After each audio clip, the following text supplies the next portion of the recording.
Hey, what is going on, guys? So you have any Roku remote controller and you have issues where it's like hesitant or delayed.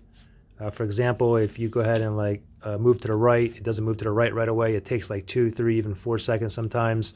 Or if you try to go ahead and open up like Netflix, you tap on Netflix and it takes 2, 3, 4 seconds for it to even like open up. Or maybe you're trying to put in like some kind of password or some kind of search, and you go to like the letter J and then you press on OK, and it takes like 2, 3, 4 seconds for the letter J to pop up on the screen. I'm going to show you guys a quick fix here, and this should help like 50% of you guys, okay? So first thing is this. Go ahead and just take out your batteries. Just pull the batteries out.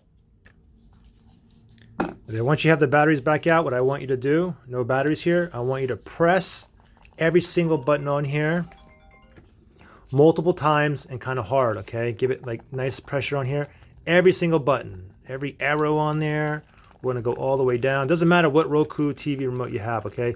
Because what happens is if you get any kind of like dirt or debris, hand lotion, maybe you dropped even water on here or soda or coffee, if one button is a little bit stuck, it can affect the whole entire thing, okay?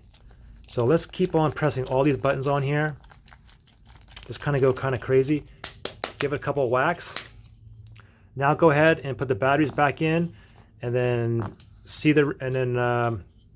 play around with the remote and make sure that it is nice and responsive. As soon as you click on something, it goes right to where it's supposed to be, okay? If it's still hesitant or delayed, then I want you to do the same thing, okay? Go ahead and take the batteries back out, and I want you to do the same thing again, okay? Press every single button on here.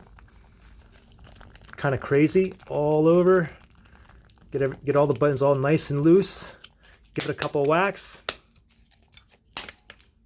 Go ahead and pop the batteries back in there, and hopefully your Roku remote is back up and running. If it's not, go ahead and try the same method 2 or 3 more times, and this video should have at least a 50% thumbs up, okay? Good luck, guys.